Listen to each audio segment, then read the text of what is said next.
Welcome to another episode of Growth Hacker TV. I'm Bronson Taylor, and today I have Chris Hexton with us. Chris, thanks for coming on the program. Thanks for having me, Bronson, and hello, everyone. Yeah, absolutely. Now, Chris, you are the co-founder of Vero, a product which I think will resonate with a lot of our audience. So to start out, tell us, what is Vero? What does it do? What do you do for your clients? Absolutely. So Vero is an email marketing platform, but our differentiator, or the thing we focus on, is behavior. So it allows you to track in real time the things that your customers are doing on your website. So what products they're looking at, what features they're using, how often they log in, that sort of stuff, and turn that data into really granular segments that you can then use to automate campaigns. So things like a series of welcome emails, educational email, of course, a reminder for someone to use a new feature, all those sort of great things. So it's all about automation and real-time tracking of behavior. Gotcha. So is the setup kind of like a mixed panel setup where you're going in, putting JavaScript on events, and then all that data is being sent to Vero, and then I log into Vero and set up all the campaigns based on that information? That's exactly right. So if you've set up any of these tools, Mixpanel, Kissmetrics, even Google Analytics events, you'd be very familiar with the concept. And you put little bits of JavaScript on the right pages or buttons on your site. Mm-hmm. As you said, it all flows into Vero, and then you do the email magic from within the platform. So that's spot on. And it's kind of the magic of this that, you still need a developer, but it's very quick to set all this up. Exactly. I mean, definitely from our customer's point of view, the only time you do really need a developer is that setup point. And I think that's a really interesting conversation in itself, because you've obviously got great companies like Segment.io, now trying to solve that problem where you can install something once and then you can use all these great tools. But setup, if you've used JavaScript before, can be really, really fast. I mean, we've had customers set up within less than an hour, sending us millions and millions of events a day. So if you're familiar with it, it could take 5 minutes. If you're a little less familiar, it might take an hour or so. But definitely. No, it actually is very appealing to me because, we kind of, we've rolled our own at this point in time. And so every time I have a new idea for when they do this, I want this email to go out, I have to, dial up the developer, hey, go in, plug this in, whatever. If all the events were just being tracked, unless there's a new event that I want to track, I really don't have to bother them. So I can definitely see the proposition there, the value prop. What's been some of the success stories of companies, using Vero, not just to be using it, but that they've actually found success because they used it, Yeah, for sure. I mean, we've got lots. We've got a bunch of case studies on our homepage, but I think probably the one that I like most, the one that I often share the most anyways, as people have seen it, is Flightfox. They're an early customer of ours, and they're virtually a sort of virtual travel agent, if you will. And they were using the crowd. So you say, I want to go from Sydney to San Francisco. It goes out to a crowd of hackers that then suggest you the best prices. And so they had a fairly classic funnel where you'd put in your search details, you'd register your account, so they were getting people's emails there, and then you'd have to pay up front. And so obviously there was a huge drop off there. They implemented one email with Vero, which was automated. It went out and followed people up who didn't pay, and that single email increased the bottom line 10%, which 10% on its own doesn't sound that much, but when you think about it, just one email. That was the first email that I tried, no optimization. I think that's a really awesome story where the great thing about that is it's permanent too, so it's ongoing. And from there, they've tested it up, they've added new emails, they've added series, and done a whole lot more great stuff. So that's definitely one I like. It's very simple and just shows that it increases revenue all the time. Yeah. Do you find that when customers come to you, as a company, they start sending more email because they can now, and they can dream up these things pretty quick? Yeah, definitely. I think there's a progression. So, I mean, often people come, perhaps like yourself, where they've rolled their own solution. And the first step I always say is to pick your most imperative campaign or campaigns and move those over, and then perhaps play with them, perhaps refresh them, get comfortable with the idea. But from there, I mean, you see people starting to get more creative, and that's why we try and write our blog, to give people ideas for things that they can, test or muck around with, and increase their success, basically. Yeah, that's what I was thinking, is that, we're so used to just, you create a new account, I'll send an email. But beyond that, everybody's kind of stuck. We know email is powerful, but really, I mean, there's so many reasons and to send out email, but we have to get the juices kind of flowing there. What kind of feedback have you guys gotten on what people want that you're now kind of developing of what's around the corner for this email marketing platform? Yeah. So I mean, at the moment, the platforms, we're in a really good place where I think it's very robust. So a lot of the feedback's around quite specific things. But I think bigger picture, people want more and more ability to essentially see segments, so more and more granular, so easily create groups of customers, and then see the results of a campaign against those segments. So, I guess, Google Analytics is the benchmark in terms of how you can manipulate reports. And the whole reason people want that is what you were just saying, where you want to be able to send these campaigns, look at them, look at the conversions, and even the revenue tracking. That's something else we're working on, so that you can then break that down by, okay, well, I sent this email to 20,000 people. Look, this particular segment converted at like 50%, whereas these people converted at 2%. What's going on there, so that I can then start new campaigns to send to that particular segment or get more granular. So kind of back to what you were saying, where it's a way to help people send new campaigns, come up with ideas based on what they're already doing. So that's definitely one of the most requested things in terms of a general direction. And you touched on there, which I mentioned. So thinking about how to send new campaigns, I always say just think about every single step in your funnel, from like visitor to referral. So the good old Dave Clue sort of thing, where someone comes to your site, then they interact a little bit, they start to trust you, they buy the first time, and maybe they buy the second time, then they're at someone else. There's a whole bunch of steps in there which you probably know really well as a business owner. I just always think about, well, what campaigns can you run in between each step to move someone to the next step? I think that's the fastest way to get going. So email, kind of the WD-40, to lubricate the funnel all the way down. I should use that. Go for it. All right. Now, you actually, on your blog, you have an opt-in for an email conversion course. So help us out a little bit. You teach a course on how to, get higher converting emails. What are the main things that you teach people in this course? What's the knowledge that you drop on people here? So I think the two big things in the course that I talk about are, the first one's education, so building trust, and just, one of the things that people find hard, particularly the first time they're getting started with email, is that fear of hitting send. So you've worked really hard to get these customers' emails. There's definitely a level of trust now. You don't want to send them shitty stuff. You want to send them stuff that matters. So what's the first place to start to write some content that you're proud of? And I always say, think about just sharing your knowledge, like literally sharing tips and help on your problem area. And the fact that you own your own business, run your own business, means that you're thinking about the problem area 24/7. Now, so how do you recommend they do that? Is it literally text in the email? Is it links to PDFs, links to videos? Like, what works? What do you see there?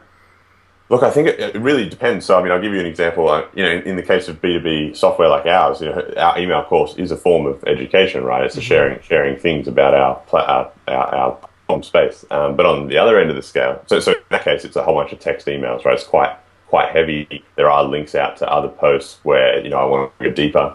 So that I think that works quite well in a B2B context, because A, it's a bit more expected. B, people are willing to read that sort of in-depth stuff. On the other side of the coin, someone like Net-a-Porter, they're an online retailer in the UK that I think most people have heard of, and they sell high-end fashion goods. And what they have been doing in the last sort of year or couple of years is a newsletter called The Edit, which is like a virtual magazine. And in my mind, it's the same thing. It's a form of education. What they're really doing in this very short visual newsletter, lots of images, is teaching the women and men that check out their sites how to dress better. It's saying, like, this is what could look good with that. They don't mention prices. They're not mentioning products on their store, but of course you can buy everything that they talk about on their store. So it's a way of educating as well. And so I think you've got to pick the content format that works best for you, and I think they're two kind of good examples that are on the opposite ends. So there's no one answer, but the point is you have to be educating in some way. That's the common denominator. And that education, you said, builds trust. I guess it kind of makes you a thought leader. Like, when you become the source of education, they grow to think that company knows what they're talking about, right?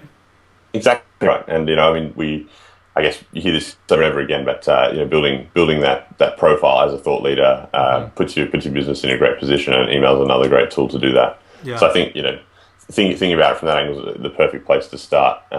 If you haven't really written many emails before. And the second thing I was going to say that I teach in the course is segmentation. So this idea of context, which is a word I've been using a lot recently, but how can you make those emails more and more relevant to the people that are receiving them? And a good way to do that is to break down your list. Rather than just having a list of 20,000 people, even if it's two lists of 10,000, you're much better off, male versus female, for example, if you're selling clothes. And so thinking about ways you can break your list down and make those emails more and more personal for each person. How do you recommend breaking it down? I know it depends on the business, obviously. Male, female is kind of the broad, highest level one. But what have you found that maybe we wouldn't think of, that's a really good distinction. Like, oh, it's really good to break out Android versus iPhone. Like, what's some tidbits like that we wouldn't know about normally?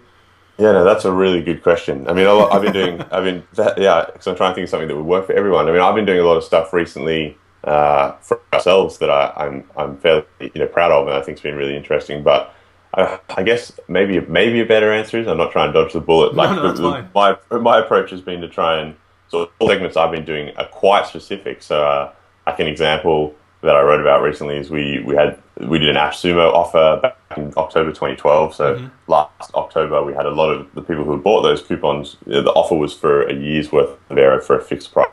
So that was there were a bunch of these people that were active users of Vero, and they were coming up. They were probably 3 months out from their AppSumo stuff ending, and so like that's quite a granular segment where it's not going to apply for your business. But I started looking at, okay, well, who's active, and I was defining that by saying, they'll log into the software X number of times a week. How many emails are they sending? Okay, there's these people sending a lot. These people not.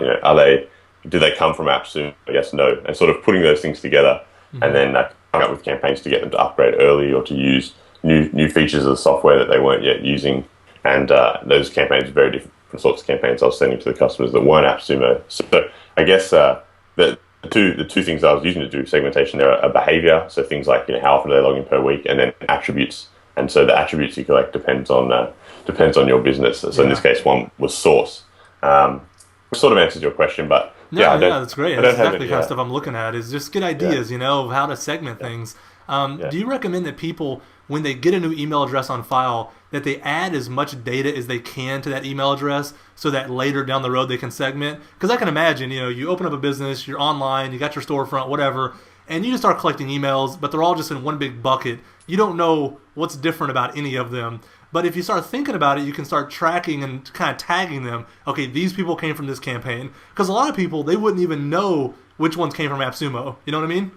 Exactly. No, I'm definitely a proponent of track as much as you can up front because it'll come in handy later, as you're saying. Yeah. So you got to have a bit of foresight in that. I mean, obviously, there's you can't get everything up front. I mean, I think the two things to think about there are you don't want to slow down the conversion on, say, a sign-up process by having 1,000 forms, even though that might be useful. So that's the first thing if you're thinking about or what you can grab.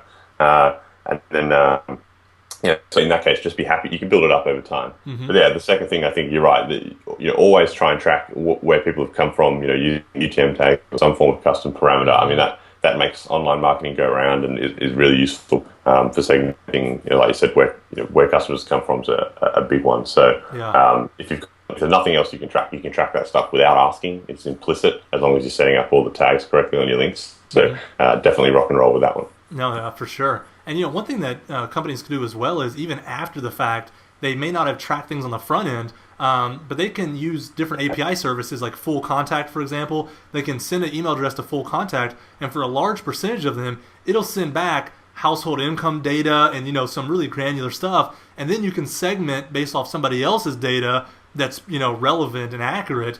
So there's that kind of possibility too. Do you see people doing that? Yeah, usually see that at the bigger end of town. People who have huge lists, and then it makes sense to get this data because you can still break it down into really significant lists. That's something we've talked about as well. Like, wouldn't it be cool if we could pull through a lot of that information? And part of the stuff I was talking about at the start is we want to start, whether on stuff like the Full Contact info, but there's a lot of stuff you can glean from people's IP addresses, such as where they're located. You can obviously tell what device they're on, all that sort of stuff. So we want to make it easier for people just to have that, a segment of iPhone users in the dashboard. But we definitely see people with the big lists getting into pulling all that data together. And I mean, it really excites me because that's the most interesting part for me, breaking this stuff down. And it's really ridiculous, the stuff that Full Contact and all those guys offer now. I guess we're in an age where there's more data than ever available on your customers, which is sort of creepy and cool at the same time. Yeah, we're getting through where it's not the technological challenge anymore of having the data, it's the creative challenge of how to use it. So that's when it's really going to come down to sitting and brainstorming and thinking what campaign makes sense for this context, because the data's there. I mean, we're past that point of I don't have enough information. Yeah, no, I mean, that's a really succinct summary. I mean, that's spot on. I totally agree with that. Yeah. So let me ask you this. So the two things you say to focus on is education and context. I think two incredible points. What are some of the sins that you see, the cardinal sins that when people start their campaign or they're sending emails, that it just kills their conversions, and maybe they don't even know it. What's the dark side of this? Yeah, for sure. Three things. I mean, the first one is not sending. So That's the worst. you're collecting emails and then doing nothing with them. And that's Don't like skip human that nature. one. Like, talk about that a little bit, because I think like that's a big deal. People, like you said, they write an email and they're afraid to hit send, right? Because they took all this time to gather emails and they're worried about what's going to happen. What do you tell people? Exactly. No, I think it must be human. I think it's just human nature where it's you're in front of an audience in a way. It's scary because it's a new thing to do, especially if you're starting out. So it makes sense. You're not going to be thrilled about hitting the send button. Yeah. But I mean, I think that I always say that particularly when you're starting out, I think people are much more tolerant than you expect. So it's going to be a learning curve for you. But the first thing to remember is that people are people, and most people are not bad people. There's going to be a huge difference between even the worst email that you write and spam. So you're not going to get smashed and hammered for spam just because you wrote an email that's not the best copy in the world. So I think the only way is just to start and to try and get over that fear of hitting send by just remembering that the people on the other end are real people. If I can add to that, I send out a lot of email from Growth Hacker TV. Yeah. And before I hit send, every time there's that moment of, is there typos in this? Did I overlook something? Do I sound dumb or do I sound clever? Like, are they going to hit the spam? And the point is, nothing bad usually happens. Like, we've gotten almost zero spam complaints despite sending out a crazy amount of email. Everything I say is not funny or clever, and yet nobody cares. They still think it's great. I mean, it's just things work out. I mean, fortune favors the bold, so hit send. Exactly. Look, and I think that people. I mean, we get people writing back with if you do a really good job, you get people saying this is a great email. If you're doing a bad job, I usually get people saying, hey, there's a typo here, just letting you know. So yeah, exactly. As opposed to hitting spam, it's like, oh, cool, well, thank you. I'll take that on board. The world doesn't stop spinning because you messed up an email. Exactly. So I mean, you've just got to do it, as you said. I mean, fortune favors bold is a good way to put it. But definitely, that's probably the number one thing I see people sort of asking about when they're getting started. Anyway. Two other things. I mean, in not having a strong call to action, so not asking stuff. And I think people are getting better and better at this. But and maybe it's again fortune favors the bold. I mean, you've got to, same with any online marketing, you've got to ask what you won't receive. So don't get carried away and have tons of calls to action. Make the goal of each email sort of individual, where there's a specific goal for this email, and really focus on that with what you're asking. And obviously there's all lots of components to that. Like the subject line should be relevant to the content, and the content should be building up to this call to action. But if you don't have a specific do this when they get to the end, then I think you sort of wasting the send in a way. As you just now kind of described an email, you could just as easily have been describing a landing page. Should people see an email as they see a landing page, that instead of a headline, you have a subject, instead of your body copy, well, you have body copy, same thing, and then you have a single call to action and remove all the stuff that can distract. Yeah, I think so. I mean, when I'm writing a lot of our blog posts, particularly ones where we're analysing a campaign or something like that, that's how I always think about it. I mean, a lot of the stuff that I draw on when I'm coming up with ideas to test for email, it's all from reading the standard CRO stuff that we all check out. And I think there's huge similarities in the approach to thinking about it. And I mean, even your summary there is perfect. If you think about it like that, it's exactly the same. You've got headline, subject line, body, call to action, and you're targeting particular groups of people. So I think you can use the same skills that you've learned optimizing your website with email equally as well. Yeah, definitely. That's great. So there's the two things. You have to send it. That's the first sin, if people don't send. The second one is having too many calls to actions or no call to action. And what's the third big kind of failure you see? Yeah, I mean, I think the third is I'm tossing up between either never testing or never sort of revising their campaigns, not running A/B tests, in other words. And I think it's a failure because, particularly when you start automating campaigns, they'll keep running, and it's easy to sort of set and forget. But that's like such a golden opportunity, particularly if you've not done any testing on it before, to start testing. And even something as simple as a subject line, it's because it's simple, it's so easy to test, and you should kick yourself if you're not, because we've seen crazy things like even something as lame as putting the person's first name in the subject line can still lift open rates. Oh, that's huge! That is huge. Massive. Just this week, I was doing a campaign, and we did one with the name in the subject, another without the name in the subject, and I can't remember the stats off the top of my head. The open rate was like 80% with a name and like below 50% without. It was something like that.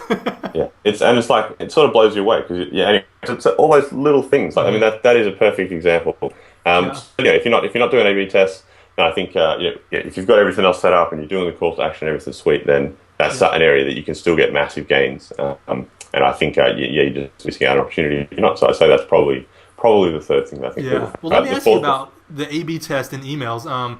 Personally, because I don't know a lot about it. When it comes to the web, the tools are developed. We have Optimizely. We have these things where we can just, drop in a little bit of code, play with things, and all of a sudden we have an A/B test running, even though we're not data scientists. Email, do we have those tools? How do you A/B test emails? What I'm doing right now is I'm in Mandrill, I do a version, I look at the numbers, and I do the poor man's A/B test. Then I do another version, and I look at the numbers, and I compare just kind of mentally looking at the screen. But it's not a sophisticated way to do an A/B test. Is that the way to do it right now, or is there a better way? Yeah, no, I mean, I think that's one reason people use dedicated email service providers, and I think in the case of promotional or newsletter emails where you're sending one to many, Mailchimp, Campaign Monitor, all those tools have had that A/B testing functionality to various levels of sophistication for quite a while. So I think if you're doing those sorts of newsletters, there's lots of options as to how you can A/B test them, and that step-by-step guide you through is really good stuff. Yeah. That's definitely one of the reasons we started Vero is for the automated side of things, trigger-based side of things, are not a great deal of tools. As you said at the start, usually this code is inside your app, so you might, or you have a version of it. It's not going to be easy to test and easy to bucket people. Yeah. So that's one of the reasons we thought that we could add a lot of value is you've now got these emails in the hands of marketers and you can put that A/B testing layer on top. So we're big proponents of that. That's doing the same sort of thing that Mailchimp and stuff done, applying that to your automated and your series emails. Like you said, it makes your life a lot easier. No, I mean, that's exactly the situation we're in, where we rolled our own because we needed to be close to the metal. We needed to really have our hands on the flow, the decision flow, the logic flow of emails, and we just couldn't do that inside of a MailChimp. But then MailChimp has the easy A/B testing tools, so it's like you lose something to gain something, and we haven't been able to put the pieces all together yet to make it simple. So I think that's why you guys are finding success, because it's a need. I feel the need. Yeah. I mean, awesome. Yeah, that's exactly why we built it. And nice summary. You've got those two competing forces. So hopefully, Vero is like the best of everything. You put it all together there. No, absolutely. What kinds of companies really stand to gain from not just using Vero, but just doing email well? I mean, we're in a SaaS business. Does it work well for e-commerce? Does it work well for consumer-facing apps? I mean, is there a kind of company that just should ignore email and not worry about it? What kinds of people should be listening to this interview and saying, yeah, I need to figure out my email strategy because it sucks right now? Yeah. So I think it's pretty broad. I would say that the businesses that benefit best, and this is still most businesses, is so like any online business where people can buy again, if that makes sense. So in a SaaS business, people, if you're on recurring, it's going monthly. It's, you can do a lot of successful stuff with email because you can not only do stuff around getting people on board, but you can then do stuff around getting them engaged using new features so that they then stick around for longer, which is really important to SaaS business. So you've got these people buying again and again. Same goes for e-commerce or a lot of B2C software or B2C, a gaming app. We've got some great gaming customers because there's in-app purchases are a big part of gaming. So again, it's that recurring purchase thing. And when you have that recurring purchase going on, you can do a lot of stuff around, once you've got a customer, get them to come back again, which totally, kills your lifetime value. I mean, lifetime value goes through the roof. It's amazing if you can achieve that. And then getting people who have interacted a few times to refer, to share. Email can help with all those parts of the funnel. So that's definitely most online businesses. But it seems to work equally well for B2B and B2C. B2C usually means you've got a bigger list, so perhaps you've got more stuff you can play with along the segmentation lines that we were talking about earlier. But then at the same time, B2C, it depends on your audience. Younger people are using all sorts of different channels, and they're going to respond to totally different emails to older audiences. So B2C is a really interesting space. And then B2B, I think you can do a lot of stuff with automation in B2B, which is really cool. And I think it's starting, it's going to be really well documented on a lot of people talking about it. So it's good. There's a lot of stuff you can draw from if you're running SaaS business. No, I like how simple that answer is. It's if you're in a business where people are purchasing multiple times over their lifetime, and email can get that purchase to happen again, or keep them from canceling, or whatever, kind of the WD-40 thing again. So if you're Toyota, you may not have a lot to gain from email because, they come, they buy a car, and then it's like so many years before they're in that mode again, that there's less value than if you're someone that is selling in-app purchases every week to somebody. Yeah, exactly. I mean, I think I'm not going to say Toyota couldn't use email, but yeah, I mean, in terms of who can get the most value, less important. Exactly. They'd have to think carefully about the product offerings and how it all fits together. But I think that's perfect. Yeah. Now, do you think email is going to be going away as a viable channel? I mean, you think about channels, and they get drowned out over time. It's like the best time to use Facebook ads was when they first came out. The best time to use Google ads was when they first came out. The best time to have a content blog was when nobody had a content blog. It's email, it's surprising to me that it works so well still. Is that going to keep happening? Yeah, look, that's a really interesting point. I think always at the start of a platform, there's like inefficiencies that you can sort of take advantage of. And so that's with all those channels you mentioned there. And I'm sure email was probably the same at the start. So it's definitely a very movable space, and Gmail seems to be driving the charge in terms of the consumer's experience of email. Mm-hmm. But it seems to be particularly resilient. It doesn't seem to have failed anyone in the last 12, 15 years. And perhaps that's because it's like the foundation of the web, right? It's just such an integral part of what's going on. Mm-hmm. So it's sort of hard for it to go away. But I think it works because it's really direct. It's personal in a way, which is, and yet at the same time, people are very willing to give out their email addresses. So it's great for marketing in that sense. But you're literally getting in front of a customer when they're in front of their computer, they're by themselves, they're going through their email, and so that's really quite direct. There's not a lot of noise going on there. In contrast with, say, a Twitter feed where you can tweet out and they'll see your tweet, but then there's tweets above and tweets below. Same with a Facebook feed. So I think that's a bit noisier, and I think that's one of the reasons that email is really powerful. Is because it's just like if they do open your email, that's the only thing on the screen, right? Yeah. And it's for that reason I think it will keep being successful. I think there's lots of things to think about as a marketer in terms of what companies like Gmail are pushing with their new changes to the sort of promotional tabs. Now they're doing default opens, images loading, and so they're really starting to do stuff that changes how people read email. And so I think you got to be aware of that, but I don't think it's going to kill it in any way. Yeah, I've thought a lot about this too. Like, what makes email so good at what it does? And, in a sense, email is like your to-do list. For a lot of people, it becomes the de facto to-do list. And that's one of the frustrating things about it is anybody can email me right now, and now I have something on my to-do list. Like, I have to deal with it. But that to-do list mentality, you have to work through every email. You can't just, throw them all away today because there may be some opportunity in there. There may be something from a past friend in there. Like, I literally have to open every single one because now you've put it on my to-do list, and I can't just carte blanche get rid of it. But that's powerful as a marketer that you're on someone's to-do list just because you decided to be.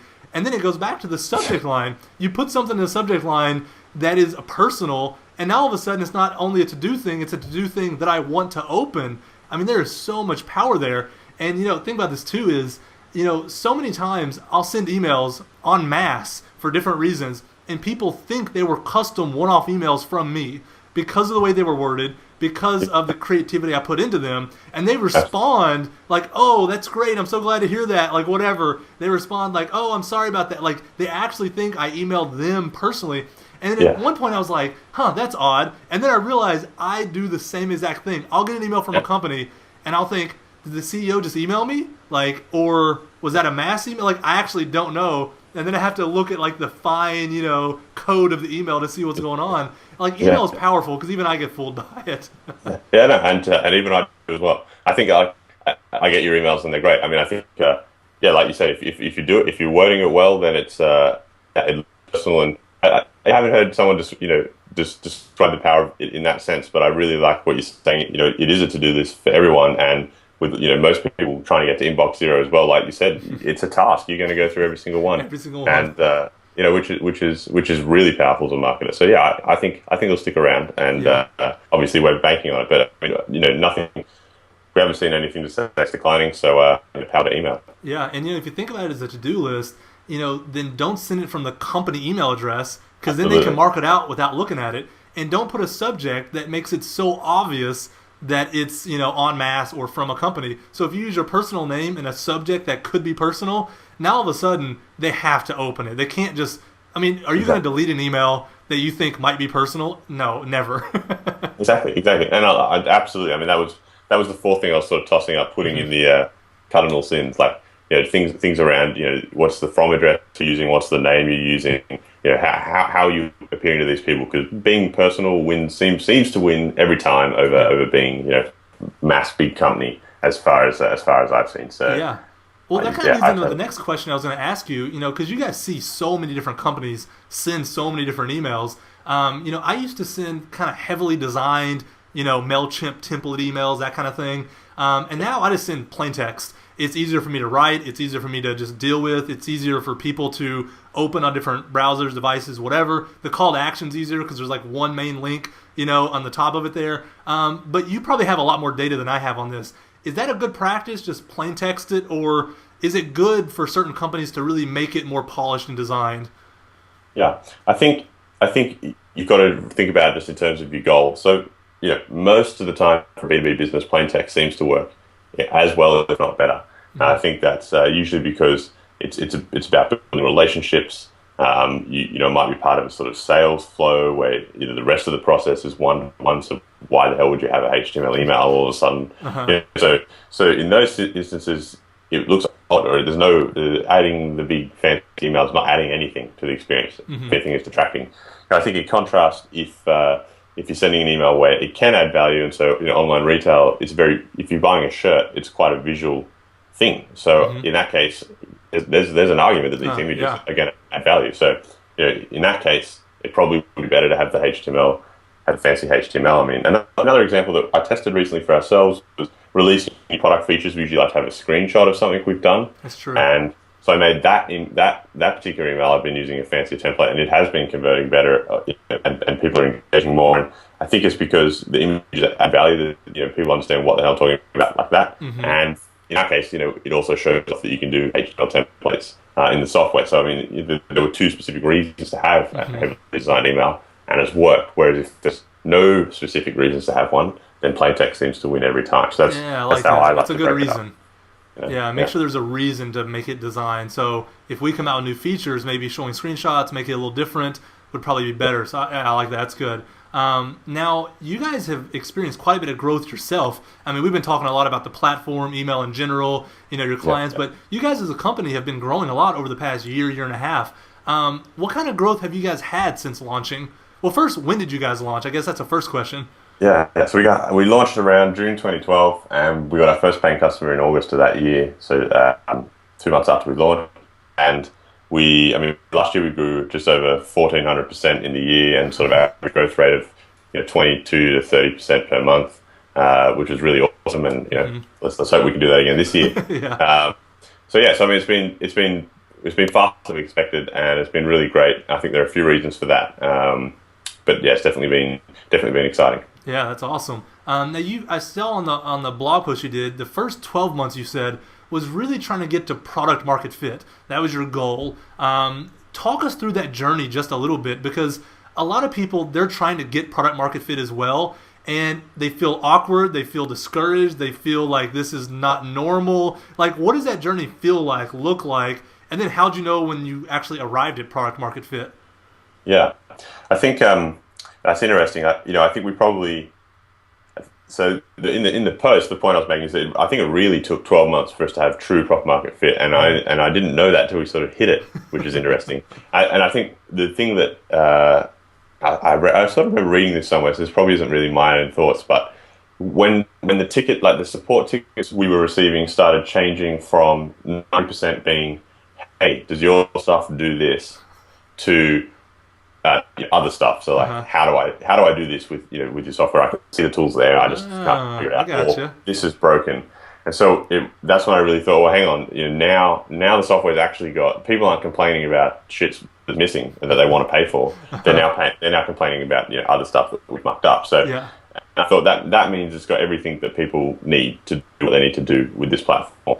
So I think that was like the realization that, okay, well now we've got something that we can try and grow really quickly. But I think the initial product market fit was around those sort of 5, 6, 7, 8, 9, 10 first paying customers back in August, September of 2012, and in that case it was just about, well, is someone going to pay us for this? And the fact it did come back to that for us anyway. Like the fact that they did, and there were people we didn't know. That was definitely enough for us to then say, right, well, let's double down on this bad boy. That we've never been able to do that before. This is a really good sign. And so, I think that's as simple as it was at the start. Then it wasn't until further along that I really realized, I think, what true product market fit means, which was interesting for me. Yeah, no, I love that answer because as you're saying, like I've never thought about customer support as a window into product market fit. I've never heard anybody else say it. I mean, like you said, it may not be an original thought. I've never heard it before, but as soon as you said it, like light bulbs went off in my head. Like instantly, I know that X% of our emails that we get for customer support are about the 1 or 2 things we don't do yet, and I know that we have to do them, and it's on the roadmap, and we're trying to get there.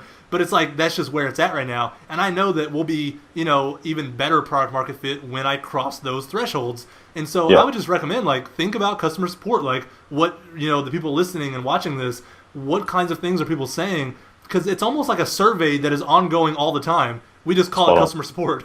Exactly. I mean, and even better, it's proactive. Like these people have not responded to a form. Like they're pissed off enough to email you. So one of my mentors always says, building a startup at the start is about 2 things, and maybe this is for somewhere else as well. But they're like, listening to customers and building shit. So customer support is that constant stream of listening to customers. So give it 50-50 as much heed to both aspects there, and I think you'll do all right. Yeah. Now it seems like one of the big growth mechanisms for you guys has been content. Really building a blog, having a content strategy. What kind of success have you guys seen from your content?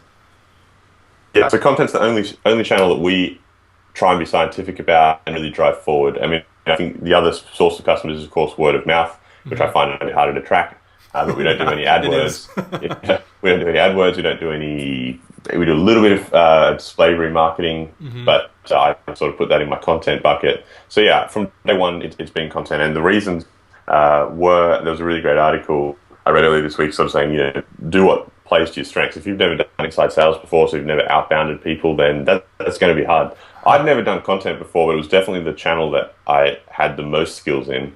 And given that we also didn't want to raise any money, that we were young and poor and all this stuff, it was really the only channel that made sense on all these axes. So let's give it a go. And it's definitely been trial and error. It's the same as anything else you do online, like test again. But I think I'm really happy now that we started with that. Because it did 2 things early on were great. I mean, obviously the first one is it brought us traffic. Sure. So we used a lot of posts on Hacker News, Reddit, trying to, I guess, hack other content channels. And that's where we got the first success for the initial couple of blog posts, so the first 4 or 5. And that was really good because it boosted morale.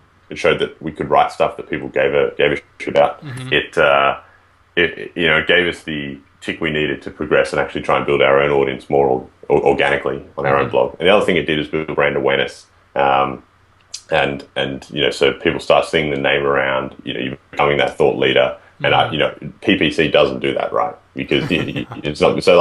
I think that at the start is actually really, really powerful if you're a young online company, because people are more willing to help you out in other ways, not just by signing up to your product. So those are the 2 things that I've really paid off for us. And when you first started, you said you had skills that were in that area, but you never really have done content marketing until this. What you got? How does it evolve? Because day one you open up your blog editor and it's just blank, and you got to figure out what to write. You don't know what subject. You don't know what to write about. You don't know the length. You don't know, you just don't know what the content should be. Did you mess up early on and just do stuff that people didn't care about? Have you learned how people think and what they want to consume? Walk me through some of the things you've grown in, because for content to be such a big pool now, you're obviously doing it right to some degree. Yeah, yeah, that's a good question. We definitely screwed up early on. I mean, the biggest thing getting started was I thought no one would want to read what I wrote. So that typical fear that I was talking about earlier, same deal for me. Uh-huh. And someone in the end said, yeah, just do it and see what happens. So I think I never screwed up majorly there, but there's definitely things looking back that I read that I think people must have thought, well, this guy has no idea what he's talking about or whatever. But there was no real kickback, as you said earlier. All that happens when you do something like you post a subpar post is people don't read it and it doesn't get shared, right? So and Jason Fried talks about that in one of those 37 Signals books, where like that's the beauty of being small. You got that anonymity, so embrace it and learn the skills, right? So that was one thing we did wrong, just writing crappy posts. But I when we started, the way I thought about it to get better was every post had a goal. So the first post we ever did, the first few posts, I was like, well, how can we get 100 beta signups? Like, has to be able to do that with one post, right? If we get this thing to go right. So, I did a post where it was playing on Dave McClure's pirate metrics or something, something like that. I didn't have a photo of Dave McClure. So that got us our first sort of 100 beta signups, and there were some cool companies that signed up in there. And then thought, well, that was a little bit of success. How can we get 500, more trial signups? How can we get to 600 signups? And so I was like, well, write a bigger and better post. And so all the posts I was writing were having a particular goal. So the next post we did was, saying we were creating the mixed panel for email. And I had that post, had a couple of people read it. And we tried to put together a post that we thought would appeal to the people on Hacker News. Mixed Panel was a company they loved, and they knew we thought it would get them to click through. And then, fortunately, the content that we wrote, because we had read it so many times, was actually good stuff. And so that got us our next sort of 500 trial sign up. So at the start, I was always trying to bring it back to well, what's the immediate goal? What will really help us get the next 10 paying customers? Right? Well, we reckon we need 200 people signed up to do that, or whatever. How can we do that with a blog post? Because we've got no other way of doing it. And so that. Having that sort of relentless focus on like a particular goal meant that even if the initial post didn't work, do another one sort of thing.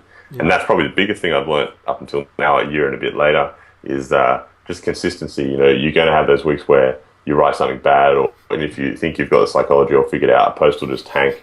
So if you're consistent and you say to yourself, I'm going to write one blog post every single week, if this week's post tanks, then you go, I'll write another one next week. And if you don't have that, you get demoralized because I put all this work in and it died. I'm no good at content. So, consistently takes over, and helps you through a lot of those fears and then allows you to test things and grow. Yeah. So, consistency and having a strong goal for what you're doing are the two things that helped me figure it out. No, that's great. I mean, I love what you said about consistency, because I'm actually listening to an audiobook right now called Habit.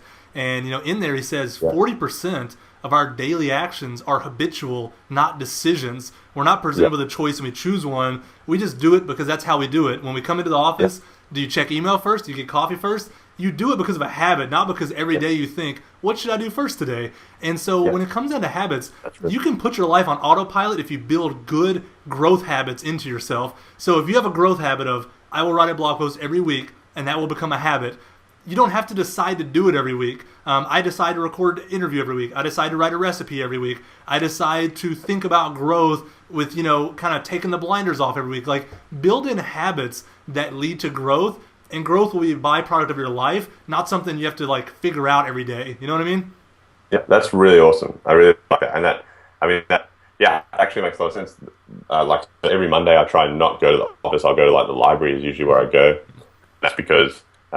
I'm in the library. It's become a habit. I write stuff. And I remember Greg from Help Scout sharing recently on his blog that he only writes, I think, on a desk. He only does writing on his desktop iMac or whatever, never on his tablet or on his thing. So that when he's there, it's habitual. That's all he does in his mind. So I thought, that's perfect. These little tricks make a big difference. Yeah, sure. It's almost like if you can hack your own psychology in such a way that you enable your corporation to grow, then it's just going to happen. Which is awesome. Exactly. And so for people listening and watching, I would say, think right now, what habits, and at first it won't be a habit. First it's a decision. Before it becomes a habit, you have to just do it because you decide to. But what can you decide to do, and you're going to decide to do it over and over until it's habitual, that if you did it every day, every week, every month, whatever the goal is, that it would lead to growth. And then you'll look back in a couple of years and be like, wow, we really went up and to the right there, didn't we? Exactly. And at the start, when you're making that decision, it could make it as wild as possible.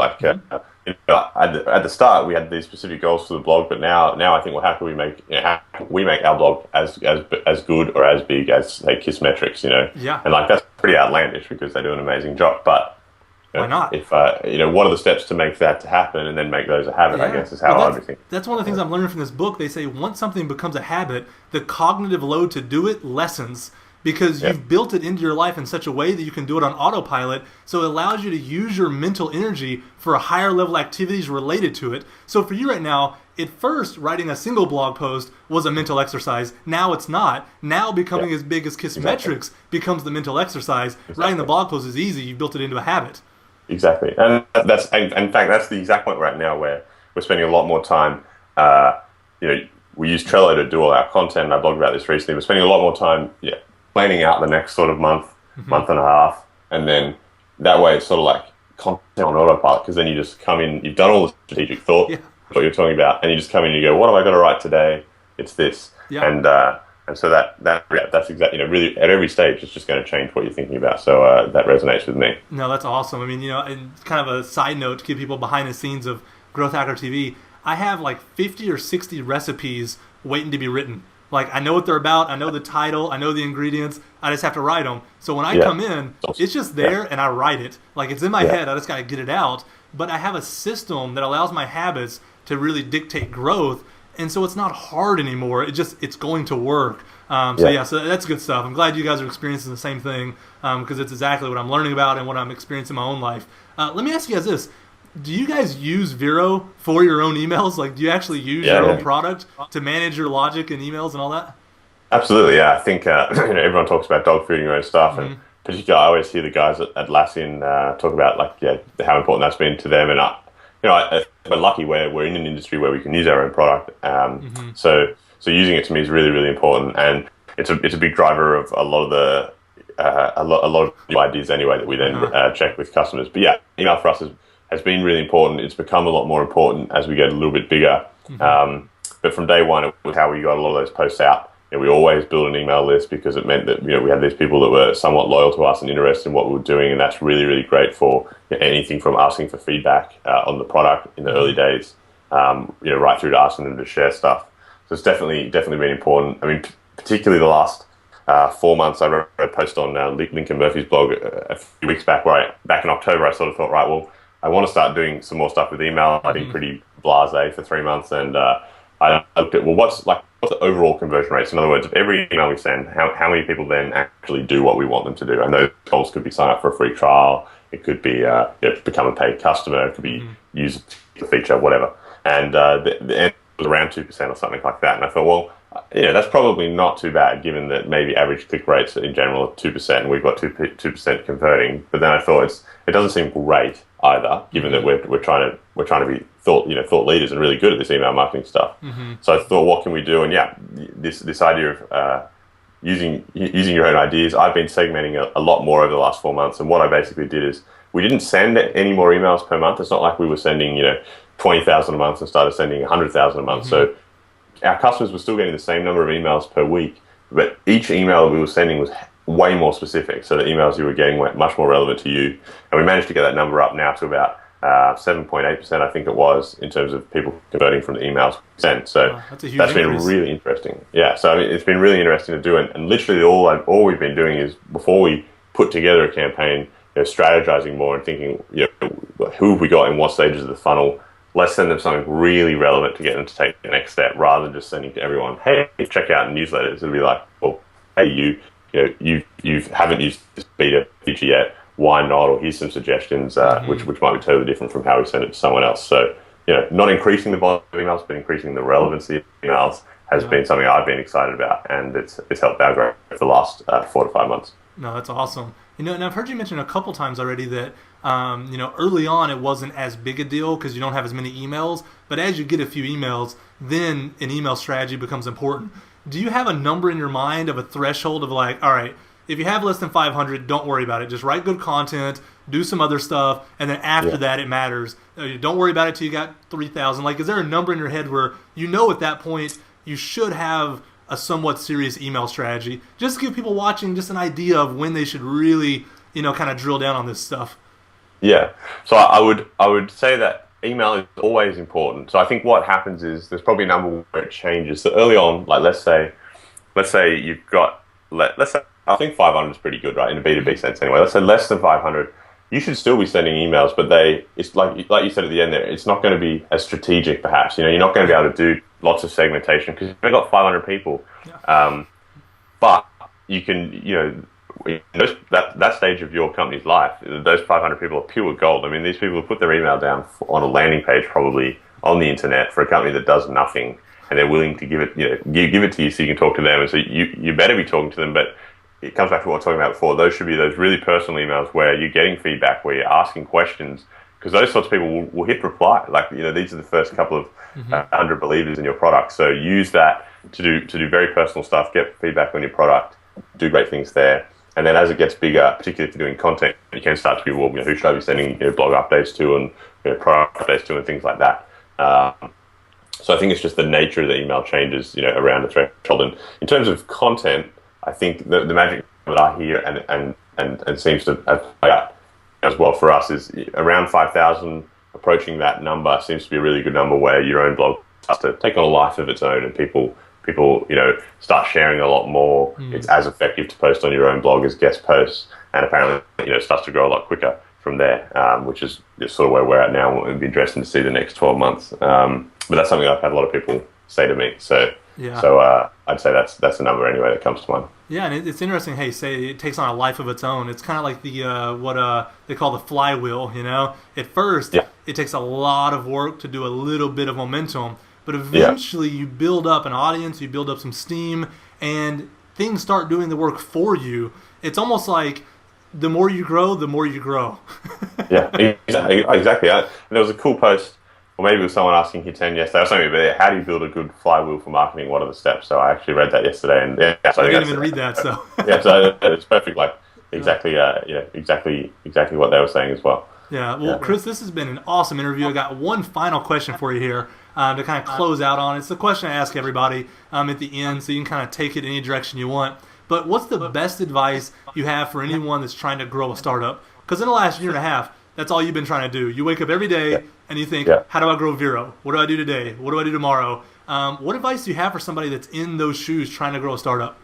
Yeah.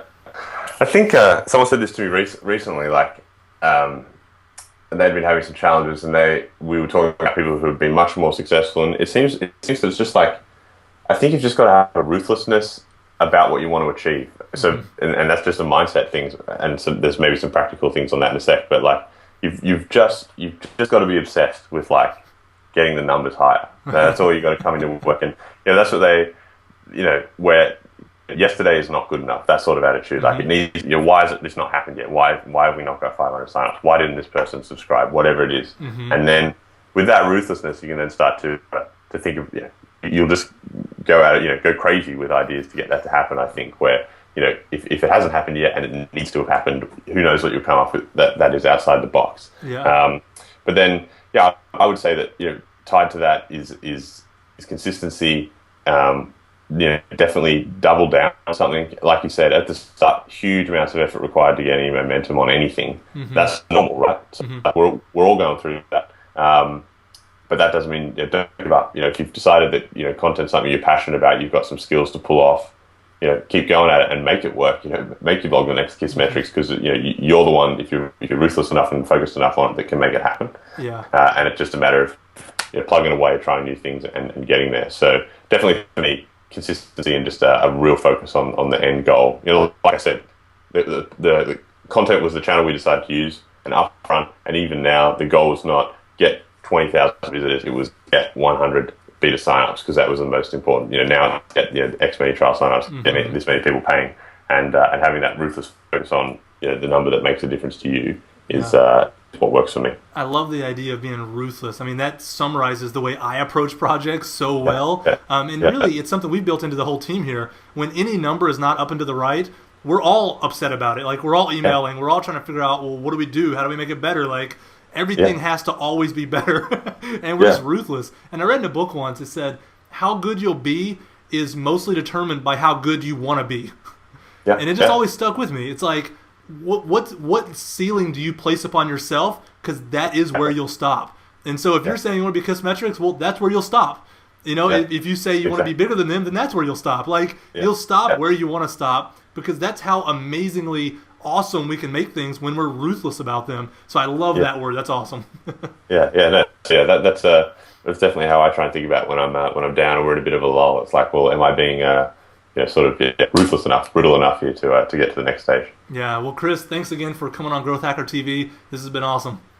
Yeah, thanks for having me. It's been awesome from my side as well. Lots of really thought-provoking questions. So I hope everyone picks something up they can use.